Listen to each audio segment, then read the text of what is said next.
Just got the signal, we're live.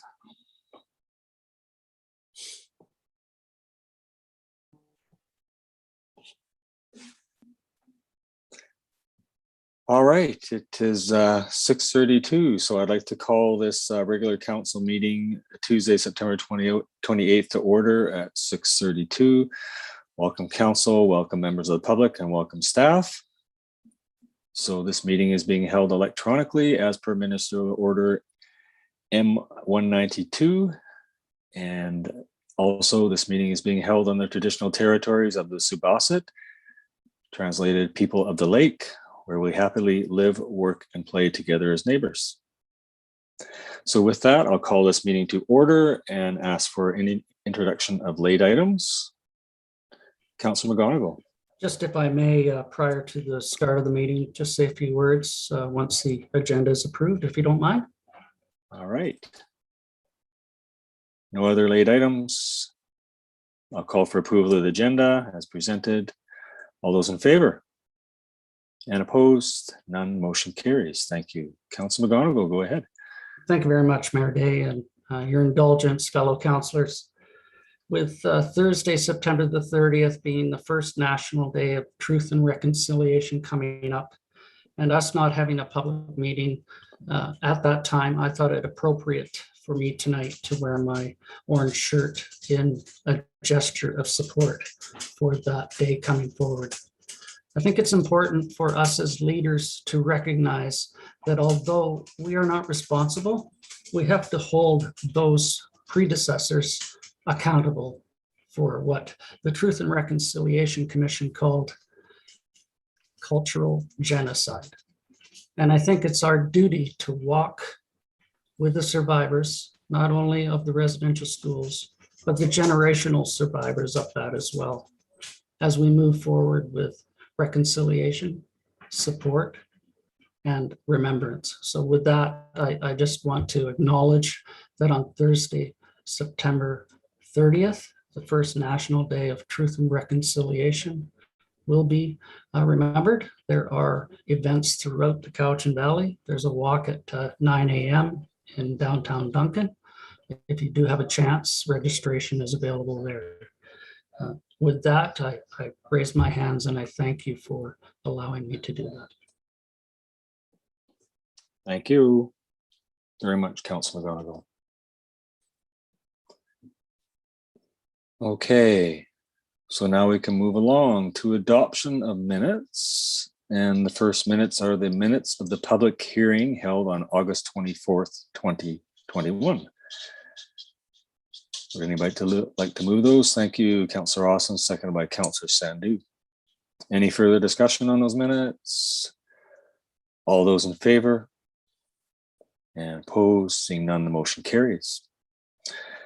Next item is minutes of the regular meeting of council held on August 24th, 2021. Moved by Councillor Sandhu, seconded by Councillor Vohad, Councillor McGonigal. I was trying to coax Councillor Vohad to put her hand up. Okay, any further discussion on those minutes? None. Motion. All those in favor? Opposed? Motion carries. Thank you. Moving along to business and arising unfinished business. I see none. And then we can move to delegations now. And I'm assuming we have people in the queue ready to come on. First one up is Mr. Wayne Stinchcombe from the Cowichan Lake Elder Care Society regarding the progress on Lakewood Manor. Mr. Fernandez. Yes, he's just signing on. Okay.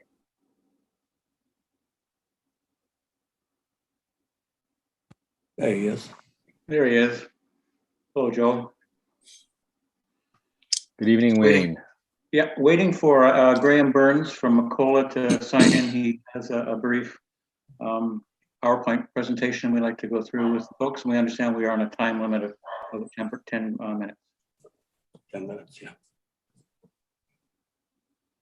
He did have the same link as I had. So Okay, I see him now. coming in, yeah.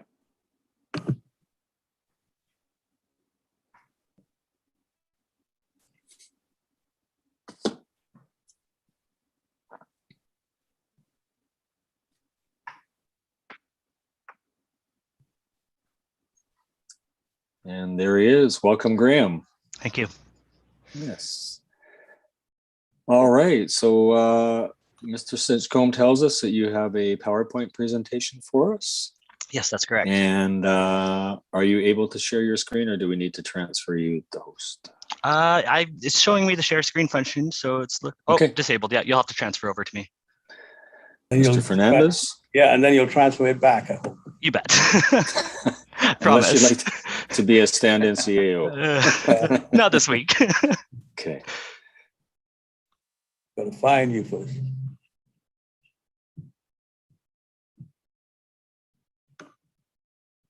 Okay.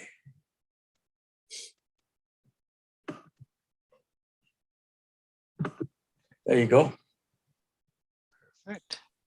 All right. Once again, just a reminder, it is a 10-minute presentation, unless you get unanimous consent to go over time. So thank you very much, and away you go. Okay. Well, first, let me thank Mayor Day and the council for hearing us again. It was about a year ago that Graham and I gave an update at that point, and appreciate the opportunity to update you on what's happened since then. So first screen, if you can for me, Graham, thank you. In 2016 is really where this was, the committee started. It was seeded by the 2015 age-friendly report, which identified some lacking or some needs in affordable housing for the elderly. And from that, the town, with I think the Planning Commission, seeded the steering committee that began. And in 2018, that committee was established. It established its mission, its roles within that, such things as a constitution and procedures for the committee. The big step forward in that year was we also were incorporated as a society in the province of British Columbia. Graham, next slide if you would. In 2019, it was actually a huge year for us. The town, as you all probably know, gifted 2 building lots to us adjacent to the library on Renfrew Avenue. Along with that came a memo of understanding, which showed what we were responsible for and what the terms of that agreement were and what would happen to the property then and in the future. There has been a speed bump in that. There is a small triangular piece of those 2 lots that we do need to continue building, and at this point we are still unable to reach an agreement or have funding to purchase that from the private owner.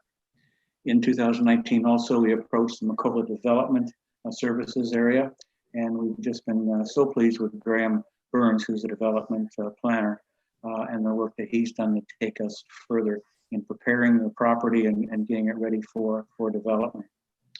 In 2021, there were numerous pre-construction steps that were done, design and so forth. And Graham, who has a much better handle on these details, will cover that off in the next portion. The other probably major step or big step, we did reach charity status as a registered charity and by the Canada Revenue Agency in 2021, which should give us some leverage and opportunity in future fundraising. And I think that's about it. Mr. Burns, if you wanted to take it forward. Perfect. Thanks, Wayne.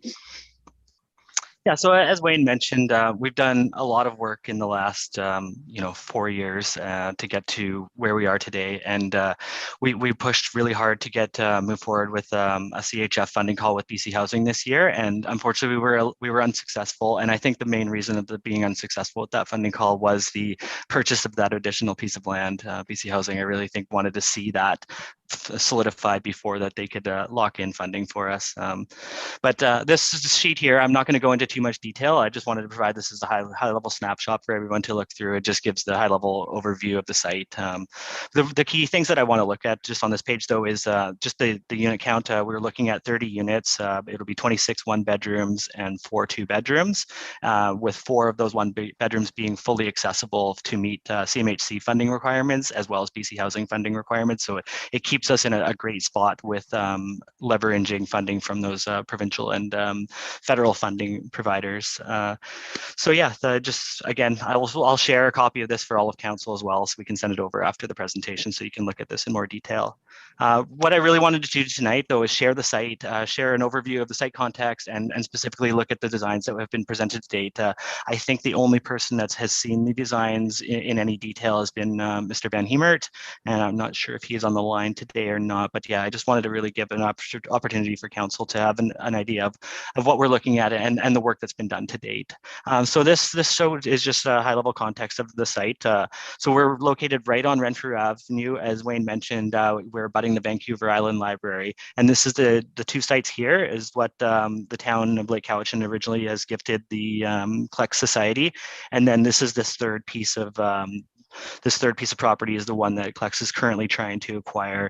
And really the big piece of needing that additional piece of property to acquire is for providing access into the site under the current design standards. If we want to go with this style of design and this size of a building, there was no opportunity for access in moving forward without this additional purchase of land.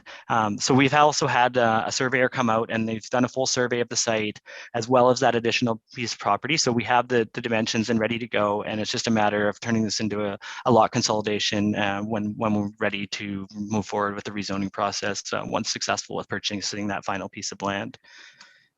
This just shows just some imagery, precedent imagery of where the site is, and just kind of showing like how we can utilize the site to the community's advantage. So really, it's such an amazing, unique spot to be developing on. It's located right in the heart of Lake Cowichan, and we can tie the whole idea is to tie the development into the community square, finish off Renfrew Ave, and turn that into a major, a nice major thoroughfare in the community, and providing a way to kind of just have a completion on that Renfrew Avenue. And you can really see that the opportunities to tie in the band kiosk here and the town square right into the development.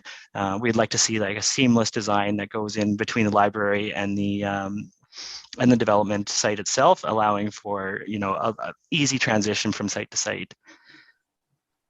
Here's the artist rendition of the site. So what it is, again, it's 4 stories. And what we're doing is, this isn't underground parking. This is under building parking. So it's actually a lot cheaper of an option than going underground. And it also, what's really unique about this and what our architect was able to do was utilize the contours of the site in a very kind of strategic way that'll allow us to make sure that we won't have to do major excavation, and we can make sure that we can tie this in to the site. We have the access coming in off Renfrew Ave, the ability to come in underground. So this will, and I'll be able to show this in a little more detail in the next slide. But it just has that opportunity for the majority of the parking to remain under here. There'll be elevator access in here, as well as there'll be access at the side of the building here as the front main doors.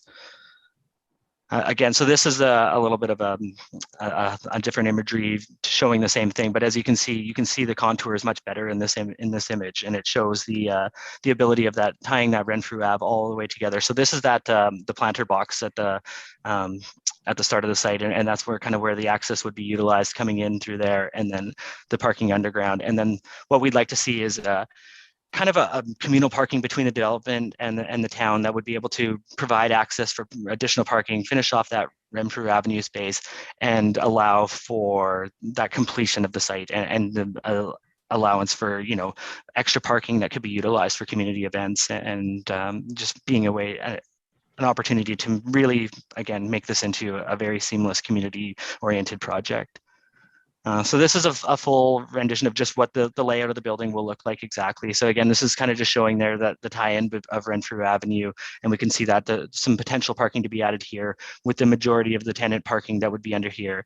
We can see over on the right, this highlights that the underground or under building context of it, and you can see how it slides into the site and it comes in underneath the building. So it's actually the parking.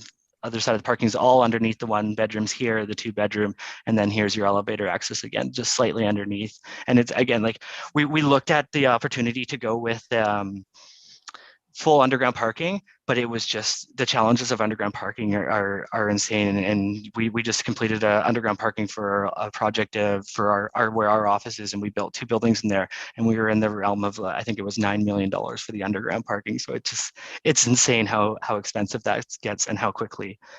So that this is just of the mix, the current layout of what the units will look like. So this is a standard 1-bedroom unit, modest 515 square feet, which meets BC Housing design guidelines, and that's kind of their minimum requirement for square footage, fully accessible bathrooms, fully accessible for wheelchair access within the whole suite. What we are also wanting to do is show a 1-bedroom with a lift option that allows for the wheelchair accessible lifts that can take you from the bedroom into the bathroom, between the shower and the toilet. So that's another thing that CMHC likes to see in their funding, is to have at least 20% of your building be fully accessible in terms of universal design standards. And then the 2-bedroom layout, again, looks very similar. Again, fully accessible washroom, access to wheelchair access into 1 bedroom. The other bedroom doesn't have full wheel access, but it still meets those accessibility requirements. And really what we're kind of going to right now is, again, we really wanted to just say thank you so much to the town of Lake Cowichan for their continued support, to the Cowichan Housing for their continued support. And we really would just want to continue to fundraise and raise awareness of the project to the community in order to leverage that final piece of land for the site. And once we can purchase that final piece of land, we would like to continue with our site due diligence, continue with our civil servicing plan, bringing on the environmental consultant to finalize the phase 2 site assessment. As we did, being an old rail bed site, there were some unique challenges of environmental remediation. Nothing triggered that was particularly alarming, but it just means that anytime an old rail bed site, it just confirms that need for that phase 2. And then we are also in a good spot with, we still have about $46,000 in seed funding from CMHC to leverage that rezoning process and due diligence work. And the end goal really is to keep moving the site forward and have it shovel ready for construction for the next major funding call. And early indications are looking at we could see a funding call come from BC Housing as early as mid-2022. So yeah, thank you. Thank you, Graham. I'll just mention that need has not gone away. Currently, Olson Manor and Evergreen have a waiting list for elder care, affordable housing elder care. There are 47 applicants waiting to get in, so the need is still there. And I'll thank Graham for his work. And again, I express our gratitude to Mayor Day and the council for their ongoing support. Thank you. Questions? I think you're muted, Mr. Day. Okay, thanks, Wayne and Graham. So if you wouldn't mind sharing the screen back to Mr. Fernandez, and then we'll see if council or anybody has any questions for you. Okay, so thank you very much for that presentation. That's I know the progress is slow, but it looks pretty good. It looks awesome since the last time I saw anything on paper about this. So it's great. Anybody on council or staff have questions for the folks?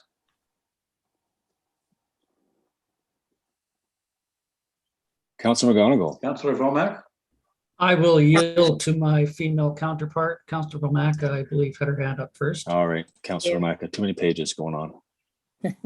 Okay. Sorry, I might have had a bit of misunderstanding, but the triangle piece of property that you're trying to acquire, did you say that the person who owns it right now doesn't wish to sell it? Wayne, do you want me to answer? To sell it. You go ahead, Wayne. Can I take that, Graham? Yes, absolutely. Okay. Yeah, we had a conditional offer to purchase. It was conditional upon us getting funding, so a price was arranged. But that funding did not come our way yet. We're hoping to have that next year. Not much that gentleman can do with the property, so he'll wait, I'm sure, and hopefully get another offer when we can get suitable funding to pay for it. Okay, thank you. I was just wondering whether he was amicable to selling that piece of property, so you answered my question. Thank you. Thanks. Okay, thanks. Councilor McGonigal, did you have a question or comment? Please, if I may. First of all, thank you, Mr. Stinchcombe, Mr. Burns, for the presentation. As most of you probably know, I also reside within this committee, and I appreciate all the work that these two gentlemen have done on behalf of the Elder Care Society. The one thing that you brought forward was the charitable status that we now have, Yes. that we are capable of securing tax receipts for anyone who is considering a donation to this worthy cause.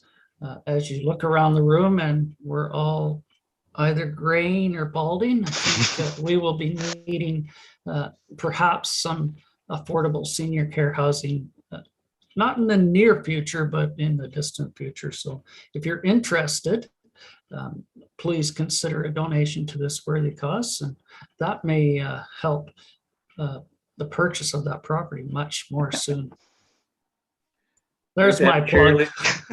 Great to have a cheerleader in our corner. Thank you, Mr. McGonigal. Thank you, Councillor McGonigal. Councillor Sandhu. Thank you for the presentation. Now that you're sort of a registered charity, have you applied with Chances Cowichan under the gaming grant that nonprofits can apply for? No, we have not. I do know that they are in the process. They just had a meeting a few weeks ago. So, I mean, the casinos just started up, but they are still taking applications. And in past years, nonprofits have gotten between $6,000 and $7,000 a year. So, you know, it's a good chunk of money. And if you go online, you can get their application or go to actually Chances Cowichan and fill out a form and everything. And I would do that sooner than later because they will have a deadline, but that's just another means of, you know, some funds. So Absolutely. Thank you. Thank you for that lead. I'm on it. Okay. Thank you, Councillor Sandhu. All right. Any more hands? Okay, I just want to say thank you very much. Oh, Councillor Austin. Councillor- I did have my hand up. Do you not see Okay. me? Am I Well, I hidden? got two screens, so Oh, sorry.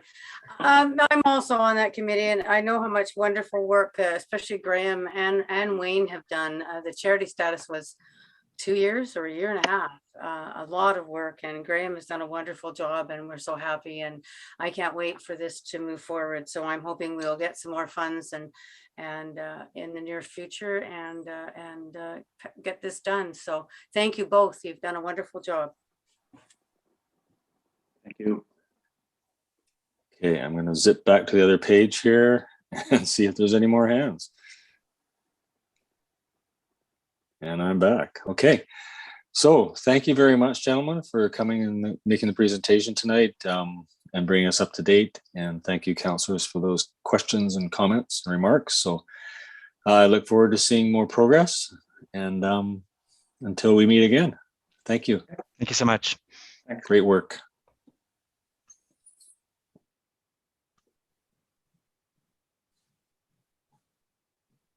Okay, I think we're down to one page now.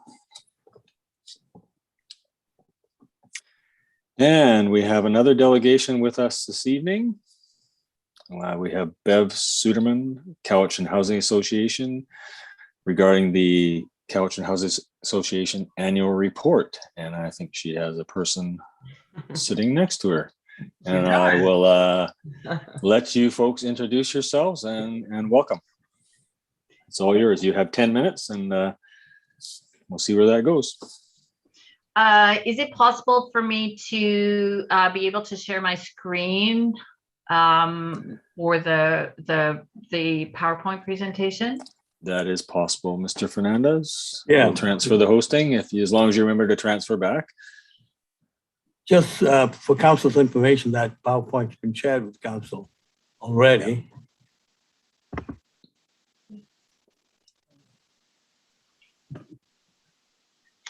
So I'll take the opportunity to introduce myself. My name is Shelley Cook, and I am the new Executive Director of Cowichan Housing Association.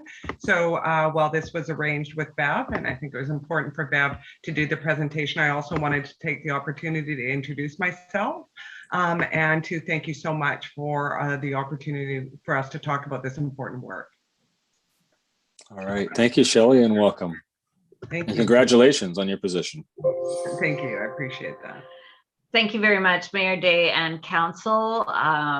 For those of you that haven't met me yet, I'm Bev Suderman, and I'm the outgoing interim executive director for the Cowichan Housing Association. It's been my honor and privilege to have that position over the course of the last few months, to tide the organization over after the departure of John Horn. So what we're here to do is to just present our annual report. So basically doing an overview of what we've accomplished in the year starting April 1st, 2020 and ending March 31st, 2021. And of course, the entire period of time was the year of the pandemic. So that has had a major influence on the programs that we've been able to offer and how we've been able to do our work and the types of work that we've been able to do. In terms of the year of the pandemic, of course, we all remember that March 11th, 2020, the World Health Organization declared the pandemic. And there was an almost immediate concern for the homeless population or the unsheltered population. How would they be able to have their needs met in the context of shutdowns? And also, how would they be able to keep themselves safe in the context of a pandemic, given lack of private shelter? So BC Housing quickly came forward with funding to assist with creation of temporary housing for people who are experiencing homelessness. And the region formed the COVID-19 task force for the vulnerable populations, which in turn created an emergency housing plan. And my understanding from Mayor Staples is that that was done within 2 weeks of the pandemic being declared. What we've noticed over the course of the past year is there's been a dramatic increase in homelessness in the region. At the point in time count in 2020 that took place in March, just before the pandemic was announced, there were 129 people who were identified as being homeless. And at this point, our estimate is that there are more than 270 people who are homeless, just based on the wait list for 99 units of supportive housing that are meant to be built within the next year in the central part of the region.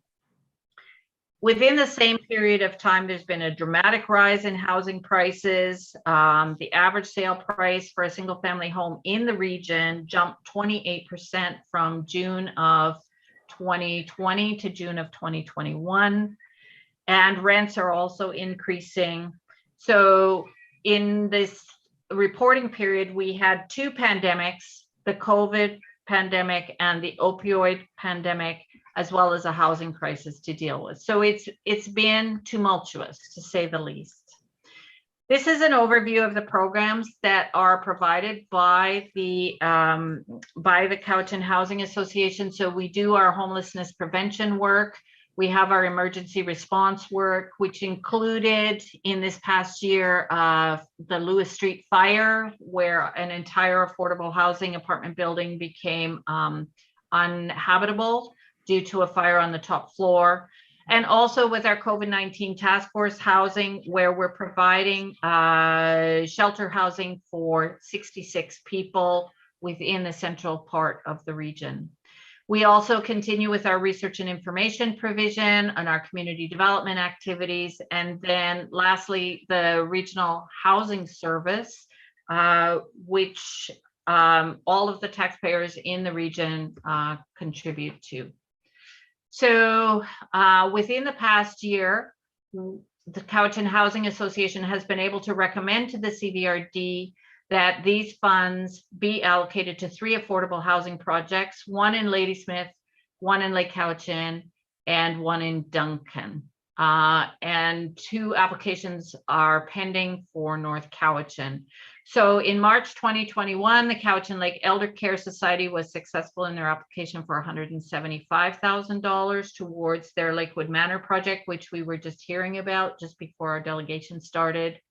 We also were able, and that's out of the Capital Contribution Fund, we were also able to assist 2 organizations through project development funding, both the Duncan Housing Society and the Cowichan Lake Elder Care Society. And then lastly, in terms of our emergency contingency fund, $20,000 was approved to assist those people who were displaced by the Lewis Street fire. And so that was very, very effective use of the funds. In terms of all of this, of course, as Graham Burns and Wayne from the Society indicated, land acquisition continues to be a challenge. And so we've been working with them to try and figure out alternatives for acquiring that third piece of land. So we wish them well with their fundraising initiatives. The COVID-19 task force work, as I mentioned, BC Housing put operational funding in place, and we have it renewed now until March 31, 2022. The Ramada closure has been expected in November. We recently got word that it's likely to be extended to March 2022 because of the delay in the construction of the supportive housing units on Drinkwater Road. So the latest word we have on that is that those 51 units will be opening in November, no, not November, February of 2022. The White Road apartments, supportive housing apartments, which are going to be built in Duncan, were supposed to open in spring of 2022, and it's likely it will be late summer, early fall before that happens. We put in an application on behalf of the region for $2.5 million to assist with 1-year emergency shelter homelessness response for 40 new cabins and wraparound supports. I'm happy to say that we learned within the last couple of weeks that the region was successful in getting this money, and so we're wanting to move ahead with that.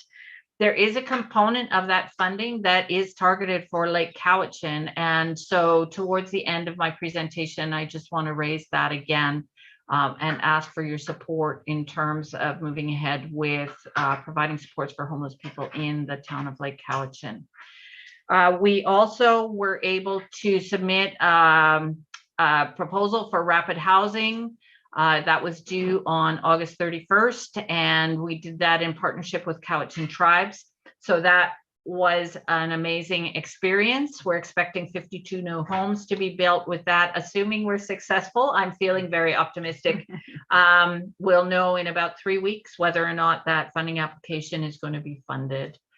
And then lastly, we were successful in receiving and administering $1.6 million in emergency response dollars for COVID response. So these tables here show how much our total budget is and was for 2020-21, just shy of $2 million, out of which the Regional Housing Service covers $250,000, and the rest of it comes from other sources. As you can see, our operations, administration and overhead was about 6% of total budget. Our services was 7%.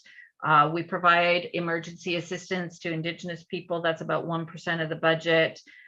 We spent some money assisting the Lewis Street apartment residents with relocating through tenant supports and so on. That was about 1% of our budget. We assisted with the CBRD's housing needs assessment for about 1% of the budget in the qualitative components of the research. And then our COVID response was 84% of our total budget.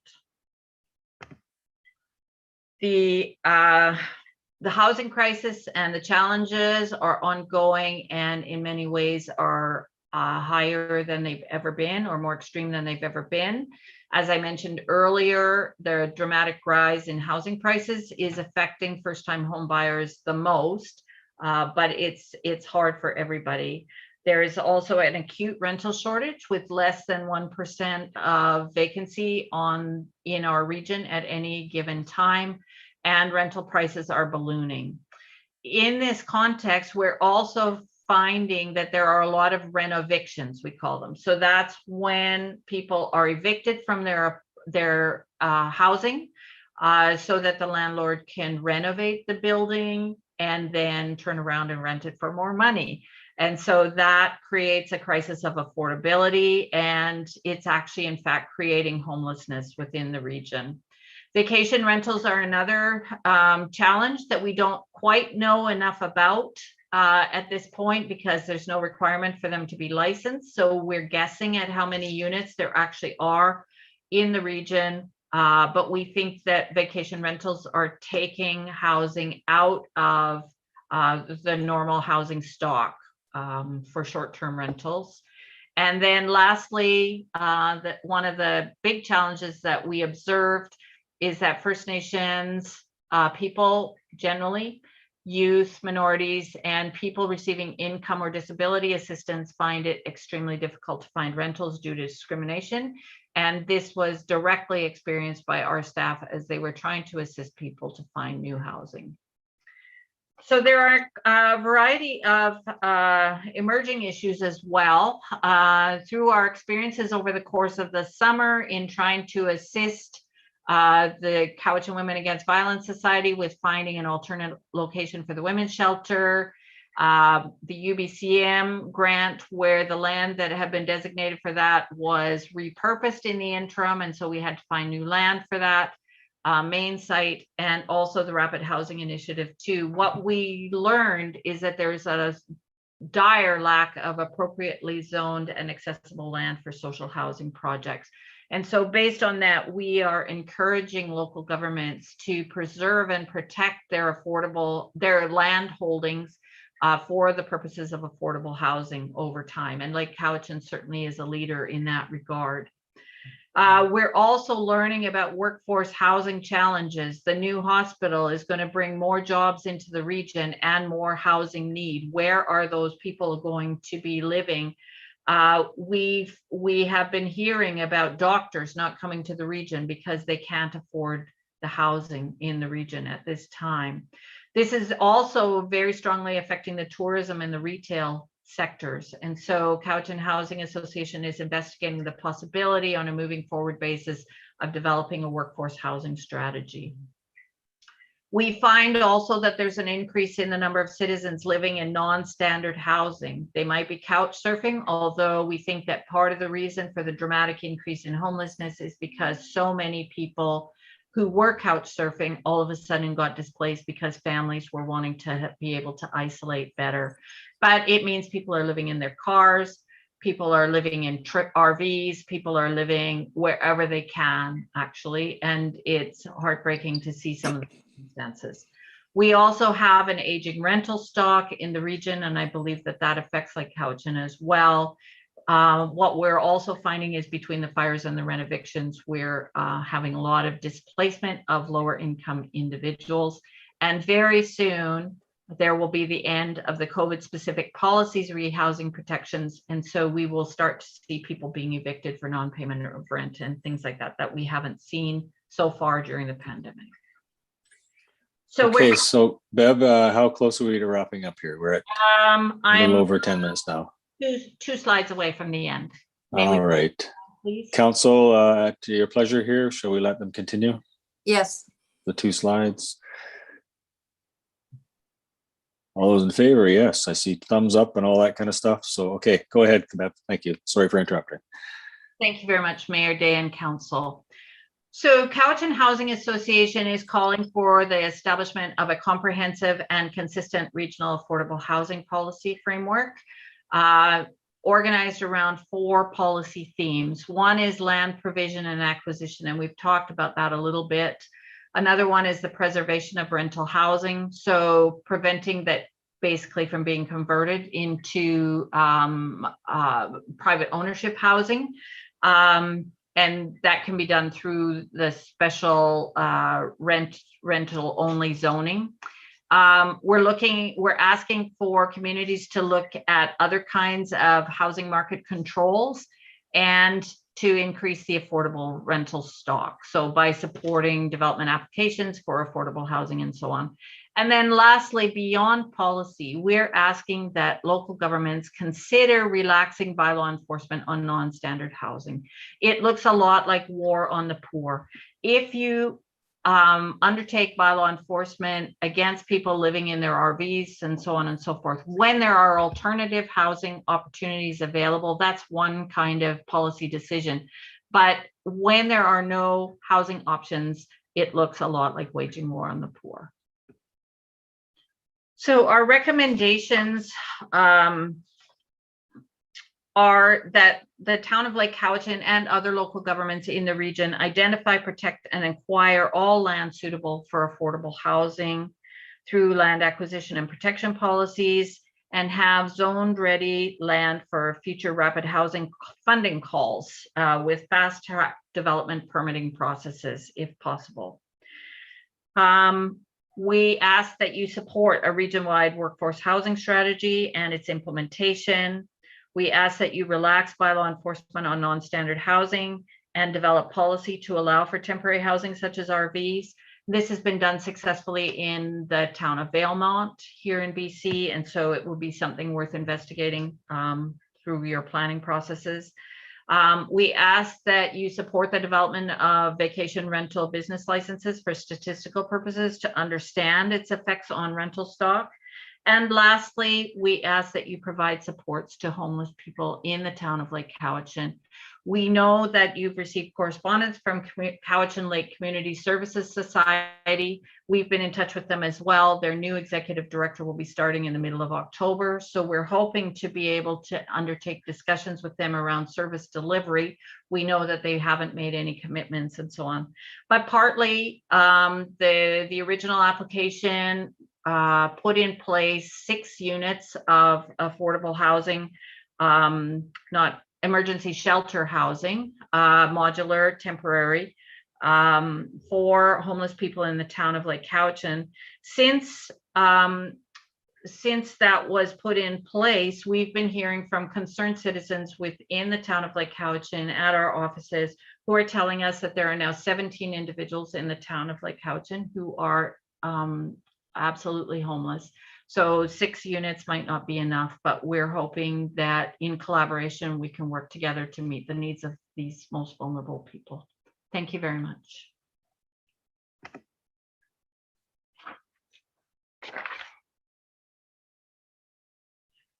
You're muted, Mayor Day. I'm getting that bad habit.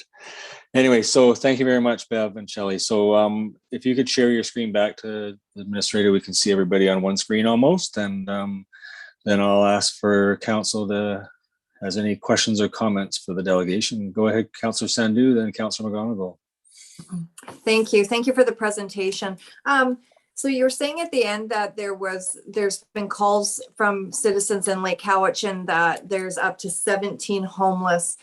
Is there a body that can actually do an actual specific count so we actually have an official number? Because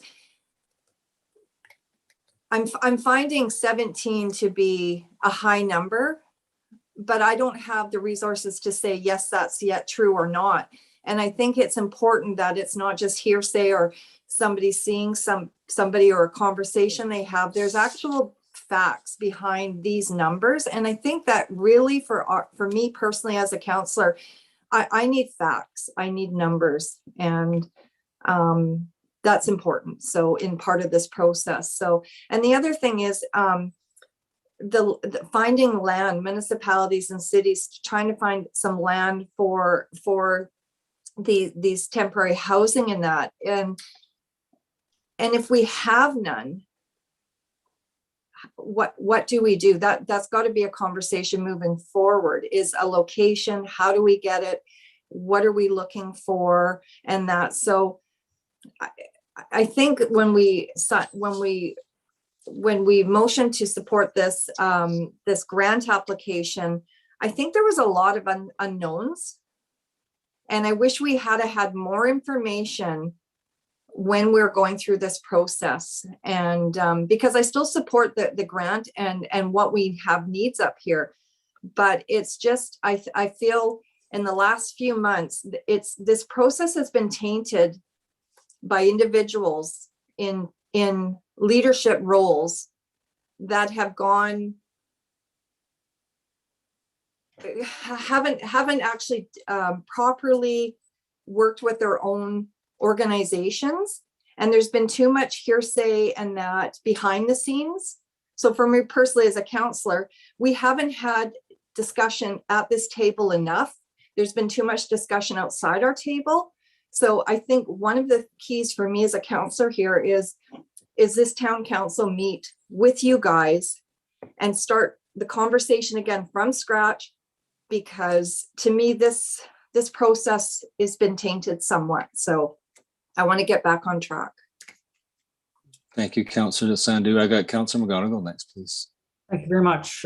First of all, welcome, Shelley. Big shoes to fill, but I'm sure you're quite capable. And I look forward to working you not only at this role, but my role also as the municipal director for the town of Lake Cowichan. You mentioned in one of your slides, Ms. Suderman, about the $175,000 to the Lake Elder Care Society.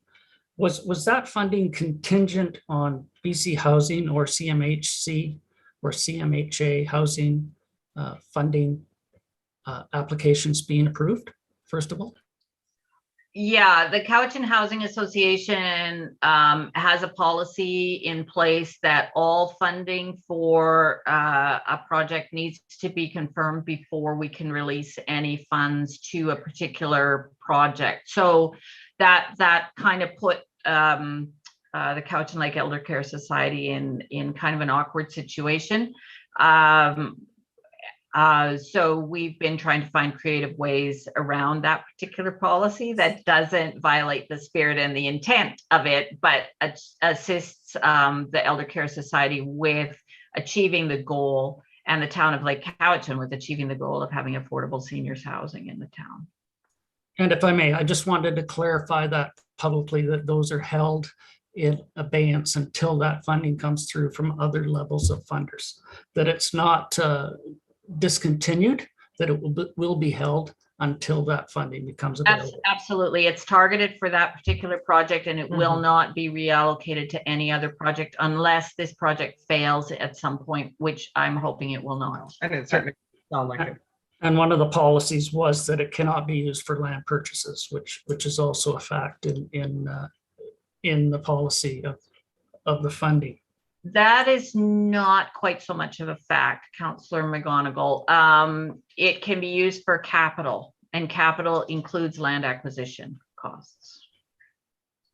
Okay, I will take that as a hopeful avenue to pursue. And I'm going to piggyback on Councillor Sandu's talk about the true and not anecdotal count of those within our community who are precariously housed or without shelter at this time. I think including the town of Lake Cowichan in the future homeless count is important moving forward when we do the core, that we look out to the outside as well. And within that we look at the disproportionate services that are provided to the rural areas. When we talk about supportive housing, we're talking about supports that go along with that housing, which are centered within the core group. When you look at one of your slides and the BC Housing funding, the majority of that, and the reason why, in my opinion, the Cowichan Elder Care Society was not successful in their application was the focus of that funding within the core, where those support services are afforded, the wraparound services are. I think we have to look at a progressive way to move that from where it's currently thinking about residing into the health system where it should reside, whether it be remote through the care center in Duncan that has an option to move to the rural areas for that support services, alcohol and addiction counseling, for instance, which is a major concern, in my opinion, in our area, and a major contributor to some of the homelessness activities that we do encounter. So just a comment. I wish you well, and I look forward to, as Councillor Sandu said, working together in the future. Thank you, Councillor McGonigal. Ms. Suderman. Yeah, may I just respond to a couple of the points made by Councillor McGonigal, please? When the point in time counts are done for the homelessness, which the last one was done in March 2020, as I indicated, the town of Lake Cowichan was included in that. So when we're doing these kinds of initiatives, we always look at the entire region. And then to respond to Councillor Sandhu's comment about the need for facts, absolutely, we are advocating that funding be allocated for updated point in time count, probably March of 2022. So we would have the 2-year mark. But the point in time counts are notoriously inaccurate. So they, and the feeling is that they undercount, but you do the best that you can to substantiate, because somewhere between the actual absolute number, which is shifting all the time, of course, we all realize that, and the anecdote, somewhere in there is a truth that's strong enough that it makes it possible to move ahead with policy and programming for those particular populations. And I just want to say, I absolutely agree with the importance of working with your community to understand the need and how that's reflected in each of the areas. And so I look forward to doing that, and the best we can to dig deep into understanding, to have a solid sense of what's happening in the region. And a final follow-up, if I may, Mayor Day, on Go the ahead. point of rental only zoning. I've been a champion of that for a number of years, trying to implement that, not only into our municipality, but perhaps regionally as a support for supportive, affordable rental units, aside from the funding from BC Housing. When we voluntarily take on the municipality through taxation, it's encumbering to try to find that within the tax base without perhaps causing more of a problem that we're trying to remedy, if you know what I mean. So within the rental only zoning, it would afford the land purchase to be significantly lower because of the rental portion, and a portion of new subdivisions could be set aside for that. So I'm hoping that that comes forward. I think our planner has worked on some of this and knows of my passion for rental only zoning in some subdivisions, and the APC as well. So thank you for your presentation today, and good luck again. Thank you so much. Thank you. Councillor Bomaka, you had your hand up. There we go. So the question to Bev is, when they were saying 17 people in Lake Cowichan, so determining what they say homelessness, so somebody being out on the street or maybe living in an RV or living in a tent, those people are couch surfing, those are still considered homeless. I can speak to that. I was the one receiving the calls at the office at the time. And worked very hard to get in touch with the community members so I can get a sense of what the concerns were. And I asked one gentleman in particular why he was so precise with 17. And he said, I'm speaking to the people on the street, and that's the number that they have identified of people who have nowhere to go. And so it was coming from, but I agree, we need to be working with multiple sources, but that was where it originated from. A very precise number. Yeah, and I know, I was asking because I know that it is higher than 6, which is what we thought a few months ago, because I've met them also out on the street, and they are people who've come from different regions that some of us may not even know that these people are here, but I've seen them. So I'm going, hey, these people are new. Where did you come from? And they're new to the area. So the 6 is definitely out of whack, and it could be higher. So if we could get an exact amount, but that's why I just wanted to know what they consider homeless. Is a tent homeless? Is an RV homeless? Is couch surfing considered homeless? And I actually, like, the first time I've ever heard this term tonight is through your presentation, is unsheltered. And I love that term, unsheltered instead of homeless. Yeah, it's a nice term. Thank you. All right. Thank you, Councillor Bomaka. Anybody else on the screen have a question or comment? I don't see anybody else. So thank you very much, Shelley and Bev, for joining us tonight and telling us where you're at as a society. And we look forward to working with you more in the future, and as we work our way through the issues here, as well as pay attention to what you're doing on the core. So thank you very much. Very welcome. Thank you. Hope to see you soon. Good work.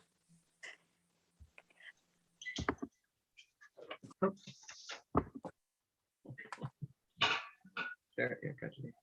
All right.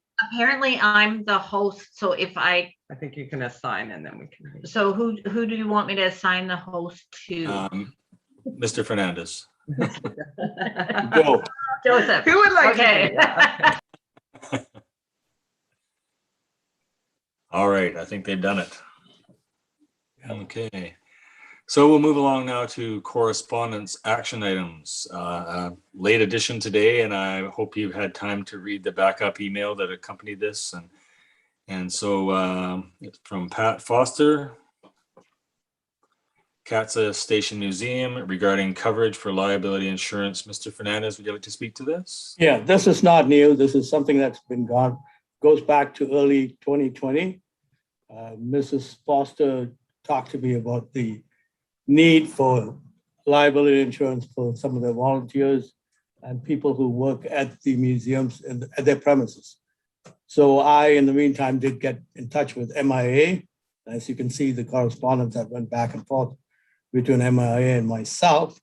And they finally produced a document for me, a couple of documents, which they said we should look at. That came to me on August 6th, 2020. And I forwarded that to Mrs. Foster, at which point I indicated to her that she would need council approval and that she would have to approach council on this issue. But I guess there was a lapse, things happened. And so she was supposed to make a delegation. Her group was supposed to come to a council meeting as a delegation, but it didn't happen. So obviously now we are at this stage. And I've given you a couple of options, a couple of resolutions that you could look at and maybe pass one of them. I think it's a good idea to give them coverage as an associate member, and they'll pay for it. And in terms of any deductibles, my understanding is that they will also cover that. So based on that, I think it would be prudent on our part to include them as an associate member, and they will pay all the fees and charges associated with that. All right, Councilor McGonigal. I think that is probably a great avenue to look at, as we are the owners of the building, and regardless, as owners, should something happen, we would be included in any possible claims. So we would be included along with the society, the CATSA Museum. And I would be supportive of including them as associate members. But I think it's important to understand their willingness in person. So if we could have them included in a finance and administration meeting next, perhaps as a delegation or just a presentation on the options that you have provided, whether they are okay with those options. I think it's premature to be moving one tonight until we have heard from that. But if you have something, Joseph. Yeah, I can, because Mrs. Foster was quite okay with the options presented to her. So that's what she's looking for, a council motion that would support that. Okay, I take that back. I don't think we need to see them at finance. I would support whatever comes forward. And I'm thinking one of the reasons why we never saw them because of the maybe technology was a hurdle. I'm not sure though. Yeah. Councillor Austin. It wasn't technology as much as COVID. I think they were going to come just when COVID started. That's what Mrs. Foster had told me, and they were going to make a presentation. So it wasn't really technology, but it could have been as well, although she has a computer and knows how to use it. All right. So what I think I'm hearing is Councilor McGonigal is making a motion, or do we want to see it on paper and do it at finance? No, I'm okay with the option that Mr. Fernandez has afforded us to make them associate members with the coverage to be included in our MIA package. That looks like it's seconded by Councillor Sandhu. Okay, and Mr. Fernandez, you had your hand up? Yeah, with them paying the appropriate charges and covering the deductible. Yeah, All right. I'm okay with that, if they are. No further discussion from this group then? All those in favor? Opposed? And seeing none, that motion carries. All right, thank you. I think they'll be happy to get that off the books. All right, so information and consent items. We have the City of Langley regarding the appointment of directors to Regional District Board. Interesting read. My feeling on it is I'm not sure if we need to specify who gets to do what or anything and support this and send to the province, but that's just my opinion. I think it's working well as it is. Councilor McGonigal. I think by removing a democratic process on a council appointment is probably not the avenue to take, in my view, regardless of who is appointed or sits at any regional district. If you're that intent on becoming a regional director, perhaps you should run for that position. Otherwise, I think the focus should be on amending the Local Government Act to give regional districts more authorities in approving officers, for instance, where the Minister of Transportation and Infrastructure is not the approving officer, that it resides within the region where these regional districts reside, where business licenses are afforded to regional districts and not municipalities. Side by side, businesses can operate within the confines of the town of Lake Cowichan and the surrounding regional district, one with a business license, one without. So the amendments for urbanized regional districts should be the focus, not on the autocratic appointment of mayors to regional boards. Yeah. So receipt and file, that's what I'm hearing. All right, thank you. I'm sorry to ramble on, but I think that's that should be the focus. Well, you made good points. You're exactly correct. It surprises me how much doesn't happen in the regional district when there's such a big entity amongst us. All right, so moving on to number 2, Paula McGregor, Vice President, Couch Lake Community Services, response to the provision of services. Pretty self-explanatory there. And go ahead, Councilor McGonigal. And I'm sorry to hog the airtime, Mayor Day, but I think this precisely speaks to what Councillor Sandhu mentioned earlier about some lack of society input into some continuation of services that may have been provided through this society. I do know that they have recently had their annual general meeting, and I look forward to perhaps us reaching out to community services along with Cowichan Housing Association and get back to the starting point on this topic, where it's the governing bodies that make the decisions, not executive directors and singular people. This body should be making the decision on where this resides, and that body should be making the decision on what services, if any, they can provide. Should it reside within maybe the health center? That could be another option for the mental health and addictions portion that this funding could be focused towards. So I think, as I said earlier, it's almost like a train wreck from where we started. It has been derailed and it's going to be difficult to get it back on the rails. Amtrak recently had a derailment and they'll be a long time getting back on the tracks. I hope we're sooner than that. But let's move forward proactively with all 3 groups on finding a correct and appropriate way forward. We had Councillor Sandhu, then Councillor Austin, please. Yeah, I think it's important as a town council of a whole that we're involved in every step of this. And I think that's kind of been the problem the last 6 months. and we haven't been. So I totally support what Councillor McGonigal is saying, and let's just wash our hands, start over, start fresh, and let's get back to where we need to go. Councillor Austin.